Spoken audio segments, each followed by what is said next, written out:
Hello, YouTube. We are back, as well as Cooper, with more BT-15 commentary. This time we got Coop running it back, bringing back the Dorbick for round 2, going up against Deandre, who's, again, one of our newer community members. So great to see him back at the shop again.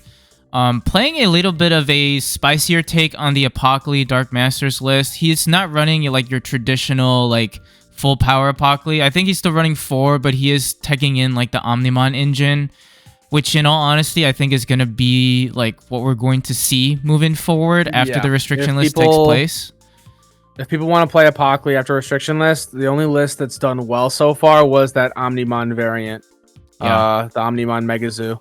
So, which in all honesty still looks pretty fun. And I think has some neat interactions with it, and the way that Deandre was playing it definitely is like, ooh, like this definitely can be doing stuff. So, should be interesting to see. But just a forewarning, as you can probably see by the video length, this video is probably one of the shorter ones on our channel.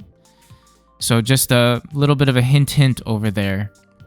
But hopefully you guys do enjoy it. We will have the links to our socials via our link tree in the video description below, which contains our Twitter, Instagram, Discord, YouTube, and TCG Player affiliate accounts. The Discord is something we want everybody to join if possible. You know, it's great to interact with every one of you guys, talk about deck building, choices, spoilers, and the whole gambit. It's also where our box tournament is going to be taking place. So if you are signed up for it or planning on signing up for it, you know, we are excited to host it and excited to have you guys. Yeah, if you haven't signed up for it, please do consider it. I think it's a great way to just kind of interact with us, have some fun, get some practice in for regionals. It's literally going to be the week before regionals kicks off again, so should be a good time. Hopefully we see you guys there.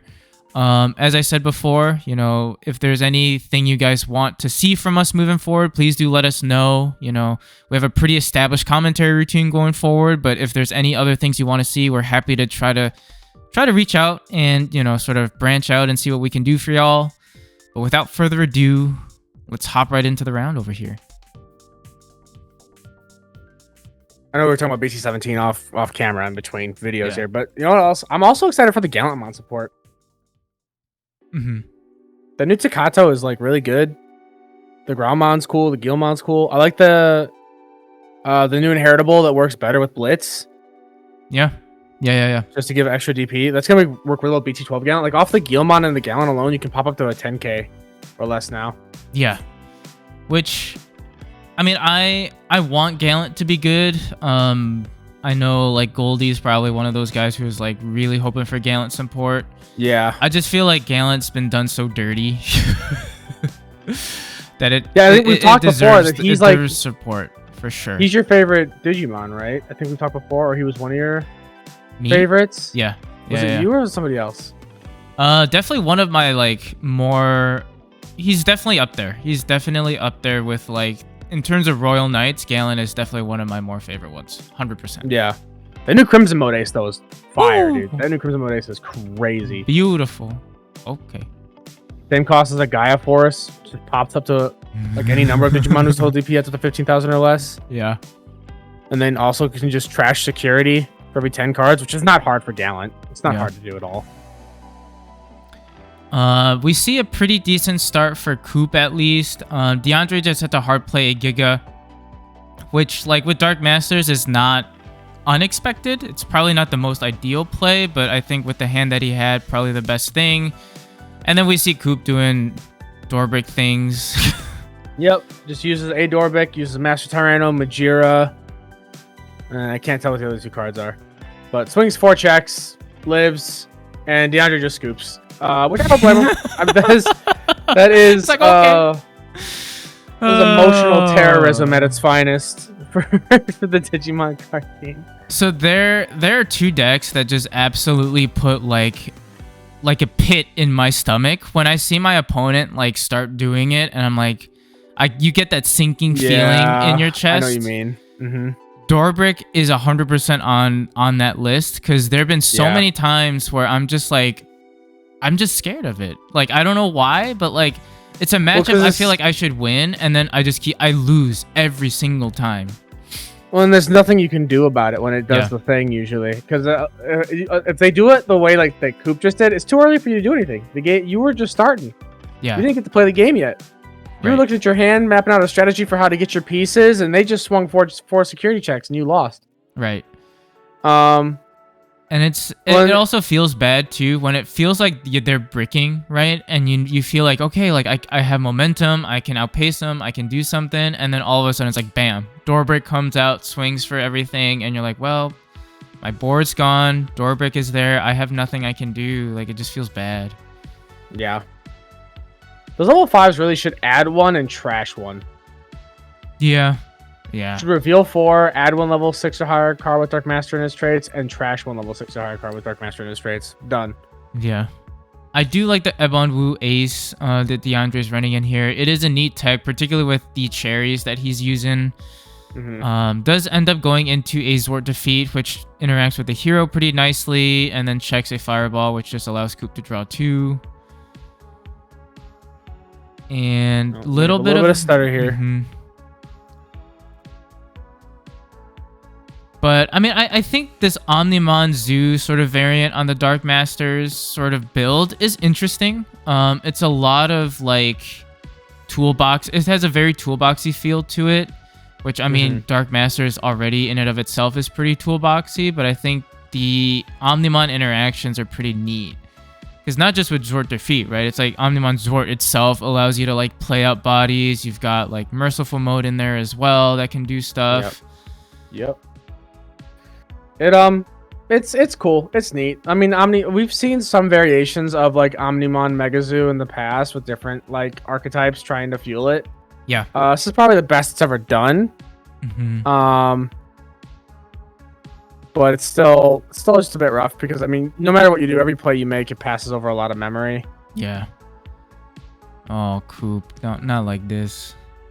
I think Omnimon's Wart is Sword D, is he 13 or 14? He is 13, I believe. And has the on deletion of delete one of your opponent's Digimon too.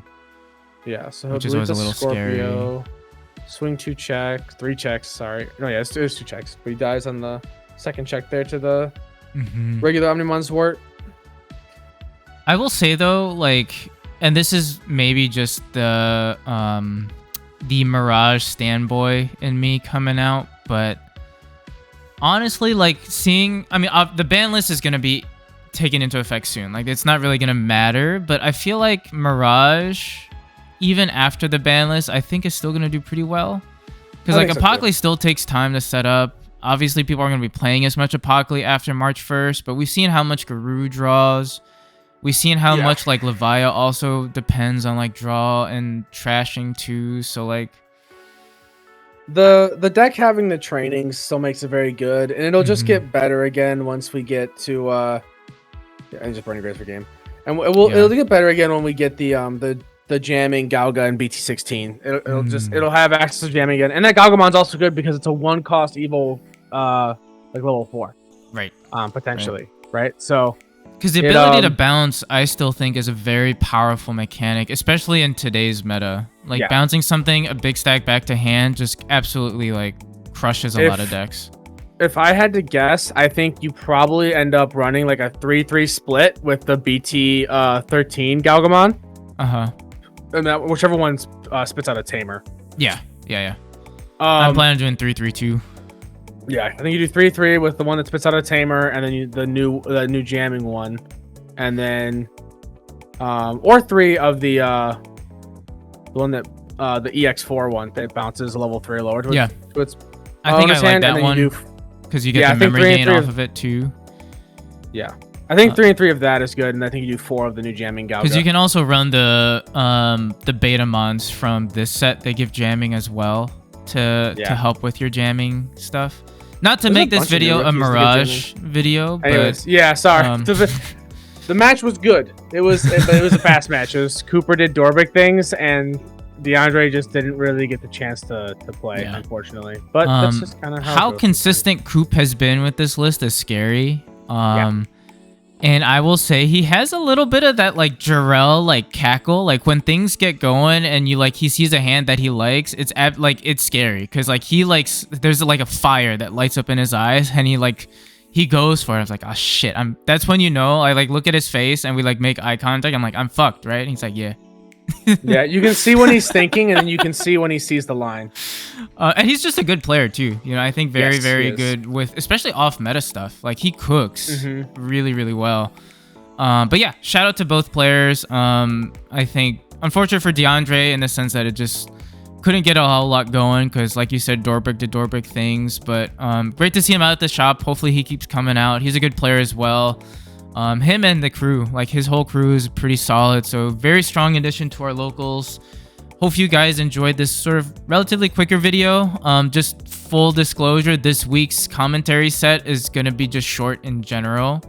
So if you want like a long video, a long like sweaty video, check out the SecCon videos from last week. Otherwise, be prepared for some pretty like fast to the point videos. Yeah. If you're looking for long and sweaty, you check out the Q&A video. That's true. We got real sweaty in that. Just the boys, you know? Just the boys. Doing what we do best. Getting sweaty with each other. Very true. But that is also a very good video to check out. I will link it in the video description below. We finally got around to doing that after the first attempt got the audio got corrupted. So hope you guys enjoy that one. Hopefully you guys enjoyed this video. I have to record his voice. I know. There's a ghost Don't lie whisperer for the people. over RB already out of them. there. But yeah, thank you all for tuning in as always. We really do appreciate all your support. Truly means a lot. And we can't thank you all enough. Hopefully you guys will keep tuning in to us and we'll catch you on future videos. And on that note, we will see ya on that flippy flip. Bye-bye.